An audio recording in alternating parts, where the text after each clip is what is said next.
એવા તમામ આગેવાનશ્રીઓ વડીલોને અમે આમ આદમી પાર્ટી પરિવાર તરફથી આપનો ખૂબ ખૂબ આભાર વ્યક્ત કરીએ છીએ। મિત્રો, આજે આ સરકારશ્રીએ ગઈકાલે જ એ લોકોએ જાહેર કર્યું હતું ને તમારા બધાના જ મોબાઈલમાં સાયલેન્ટો વાગ્યા હતા કે નહીં વાગ્યા? તમે વિચાર કરો, આજે કુદરત પણ આપણી સાથે છે કે આગાહી એટલી બધી કરવામાં આવી હતી અલગ અલગ જિલ્લાઓમાં, પણ તેમ છતાં આજે આ વરસાદ જે આપણી પર આજે મહેરબાન છે કે આજે આટલી જનમેદની ને આજે બધા ભેગા થયા છે અને આજે વરસાદ નથી પડ્યો, એટલે કુદરતનો પણ આપણે આભાર માનવો જોઈએ મિત્રો।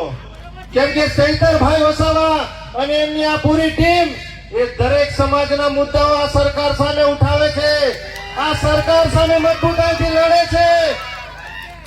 એના માટે જ આપણા સાહેબશ્રીને જેલમાં મૂક્યા છે।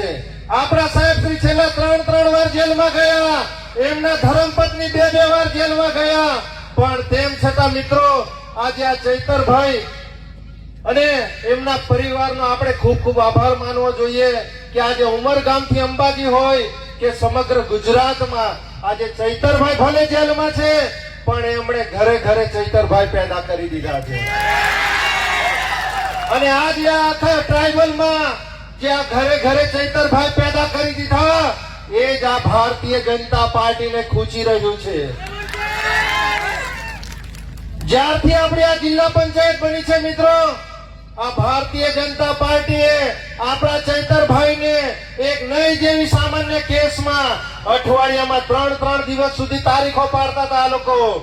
એક દિવસ ચૈતરભાઈ જેલ તારીખ ભરવા ના જાય તો આ લોકો એમની પર વોરંટ કાઢતા હતા। તમે વિચાર કરો, 2023 નો કેસ અને 2026 માં આ સરકારોએ જજમેન્ટ આપ્યું। આજે આ પ્રદેશના નેતાઓ અહીંયા ગાડી ઉપસ્થિત છે, એમણે ચૈતરભાઈને જવાબદારી સોંપી દીધી કે ઉમરગામથી અંબાજી સુધી 400 સીટો 500 સીટોની જવાબદારી છે ચૈતરભાઈ તમારી ઉપર, અને આ 500 સીટોમાંથી આપણા ચૈતરભાઈએ રાત દિવસ ભૂખે તરસે પરિવારની ચિંતા કર્યા વગર દરેક સમાજમાં, દરેક ગામે ગામ, તમામ વિસ્તારોમાં જઈને આ ભારતીય જનતા પાર્ટીના ઉમરગામથી અંબાજીમાં આ તાલુકા પંચાયત, આ જિલ્લા પંચાયતમાં સુપડા સાફ કરી નાખ્યા અને 400 સીટો લાવ્યા। આપણે કેટલી લાવ્યા? 400 સીટો। એ આ ભારતીય જનતા પાર્ટીના નેતાઓને પેટમાં તેલ રેડાઈ રહ્યું છે, એ જ આ અમને ગમતું નથી। આ ચૈતરભાઈ વસાવા ટૂંક સમયમાં જ આવે છે અહીંયા આપણી વચ્ચે। આપણા સાંસદ શ્રી અહીં ગાડી હમણાં બહુ સ્ટેટમેન્ટો આપે છે આડેધડ કે ચૈતરભાઈ શું કામ કર્યું, ચૈતરભાઈ શું કરે છે। અરે ભાઈ, તમે તો 30-35 વર્ષથી સાંસદ છો। હમણાં આપણા જ આગેવાનોએ કીધું એમ કે જે સાંસદ આજે 30-35 વર્ષથી પોતાના ગામનો રસ્તો ના બનાવી શકતો હોય એ શું આપણા લોકોનું ભલું કરવાનો છે? આજે એ સાંસદ આજે દિલ્હીમાં આટલું બધું એ થઈ રહ્યું છે, કેમ ભાઈ તમે એ બાબતે નથી બોલતા? અમારા વિદ્યાર્થીઓ અહીંયા ગાડી ગ્રેજ્યુએટ છે, તમામ લોકો આજે મહેનત મજૂરી કરી રહ્યા છે। તમે એશિયાની ફર્સ્ટ નંબરની જીઆઈડીસી માં તમે સાંસદ છો। અમારા નર્મદા જિલ્લામાંથી તમે કેટલા લોકોને નોકરી પર લગાવ્યા ભાઈ? લગાવ્યા છે કોઈને?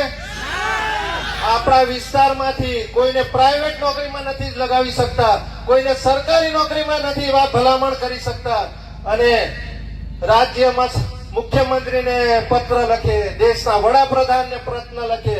અરે ભાઈ, તમારાથી આ તમારો જિલ્લાનો પ્રમુખ તો તમારાથી હચવાતો નથી।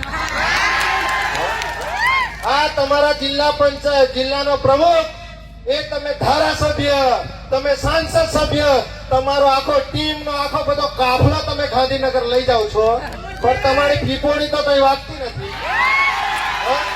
અને તમે પાછા આવ્યા છો અમારા ચૈતરભાઈને દબાવવા માટે। અને ડિબેટ કરવી હશે તો સાહેબ શાંતિથી થોડી રાહ જોજો, આવે છે અમારા સાહેબ। તમે કહેશો તે સ્થળ, તમે કહેશો તે સમય, તમે કહેશો તે જગ્યા અમે આવનારા દિવસોમાં તમારી સાથે ડિબેટ કરવા માટે પણ તૈયાર છે. પેલી કહેવત છે ને, લાગશે વાર પણ આવશે મજા. એટલે શાંતિ રાખજો. વધુ ન કહેતા આપણે આપણા આગેવાન શ્રીઓને અને આપણા ધારાસભ્ય શ્રી ચૈતરભાઈ વસાવાના જે ધર્મપત્ની આવ્યા છે એમને પણ આપણે સાંભળવાના છે. તો અમારી વાણીને અહીંયા ગાડી વિરામ આપીએ છીએ. જય હિન્દ, જય ભારત. એકવાર આ બધા જ મહાનુભાવો હમણાં બોલવા આવવાના છે એટલે જરા એક જોરદાર નારો લગાવી દઈએ આપણે. બોલો જય આદિવાસી, જય આદિવાસી, જય जोहार. चैतरभाई तुम संघर्ष करो, चैतरभाई तुम आगे बढ़ो. जय हिंद, जय भारत.